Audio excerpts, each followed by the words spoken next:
can we please talk about the British Grand Prix 2020 Silverstone just happened.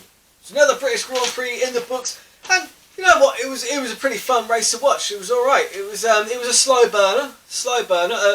Full disclosure, look, if you haven't watched the race yet, do not continue watching from this point because I am about to spoil the shit out of it.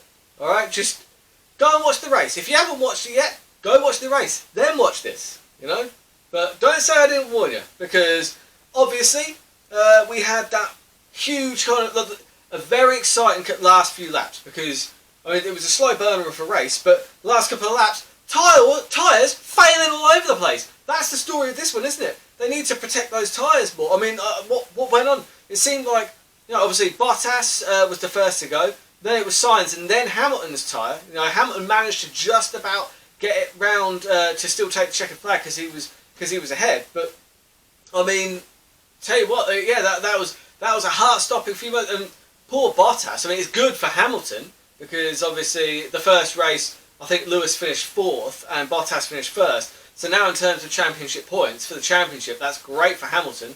And I'd like to see Hamilton get another couple of championships. I like him. He's a good driver. You know, he's like obviously I don't really pay that much attention to what they say in social media because social media's become toxic lately. So that doesn't worry me. But if you're looking at racing skill, it's hard to argue, isn't it? I mean, yeah, he is in the best car, but also he makes the most of it. So yeah, fair play. Another great win for Lewis Hamilton. He looks like he's going to be sailing past Schumacher's record at this rate. I mean, you know, touch wood. But yeah, I mean, Russell was also very good. I've got to, because let's talk about the heartbreak. The heartbreak at the start of the race. Nico Hülkenberg didn't even get to start the race. I was gutted because I did have one of my bets is Hülkenberg to get into the top 6.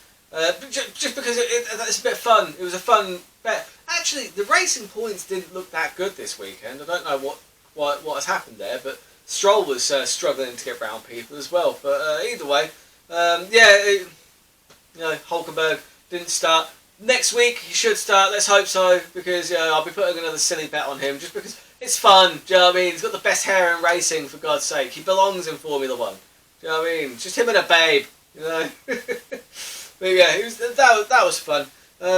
Another one of my statements that I made in my bets that didn't age so well.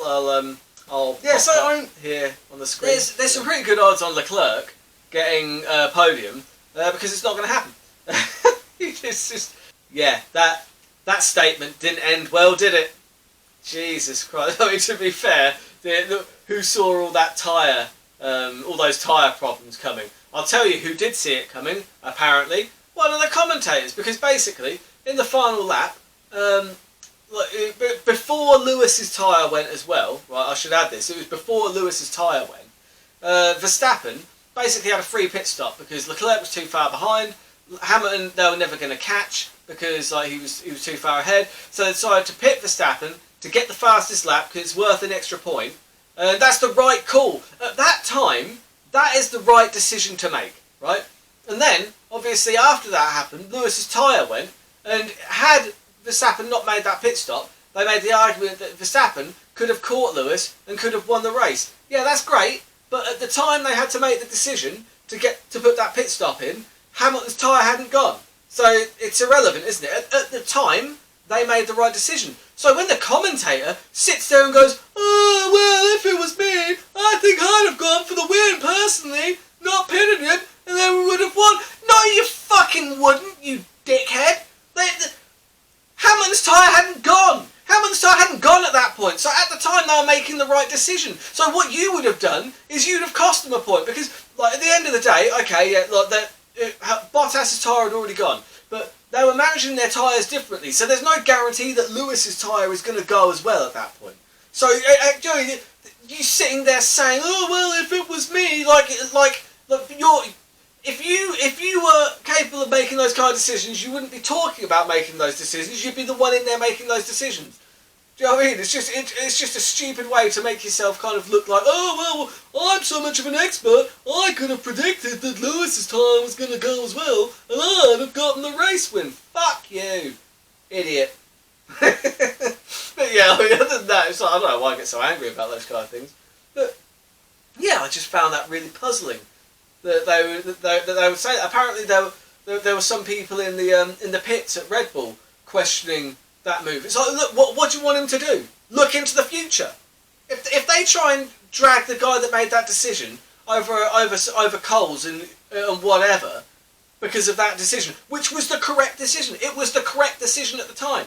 Do you know what I mean? Because if he hadn't have done that, right, if they'd have kept Max out and not pitted him, right, and tried to just catch up with Lewis, and Lewis's tyre hadn't gone, then they've lost a point for the fastest lap. So then they would have had to go at him for that as well. So you can't win, can you? You know what I mean? God damn it. But either way, good for Leclerc, man. Like, at the end of the day, these things happen in racing, so you've got to make the most of it. It's nice to see a Ferrari on the podium. I hate seeing those Ferraris just floating around in 8th and 9th place, Vettel. It's just a sad sight. You don't want to see it, do you?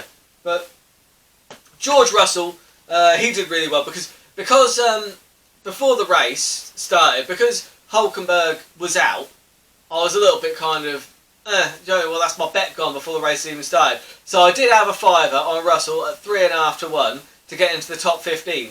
I only put a fiver on because I was just like, it's still dicey. But fair play to Russell, he put in a good performance. And okay, he was fortunate to get a few race retirements. But yeah, you know what? At the end of the day, happy days. Russell, I'm looking forward to when he gets a good seat because he's going to be one to watch in the future. Albon gave himself, he managed to claw some credibility back, didn't he? Just is scraping and clawing. Me personally, I think that Vettel goes back to Red Bull next year. I think Red Bull, they want another good driver. Because Vettel, right, as much, I give him a lot of shit, right? But let's face it, he's a good driver. He is. He's a good driver.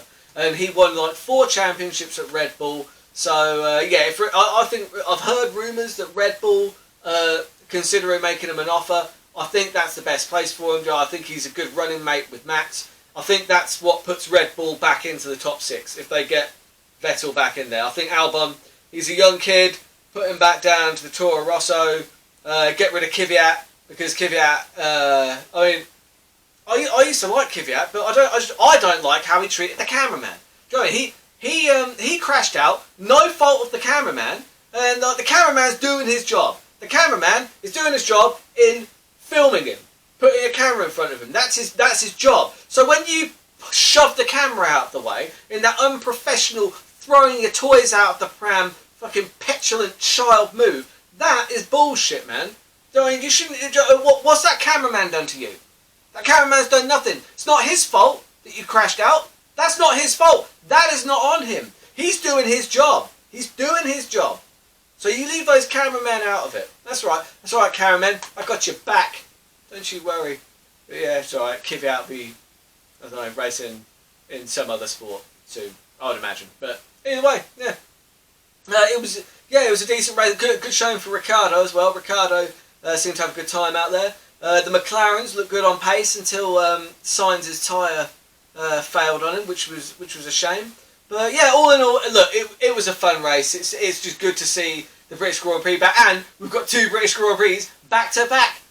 Happy days! Can't wait. So yeah, I'll be looking forward to the next one. Until next week, keep those odds long and those bets terrible. I'll see you next time.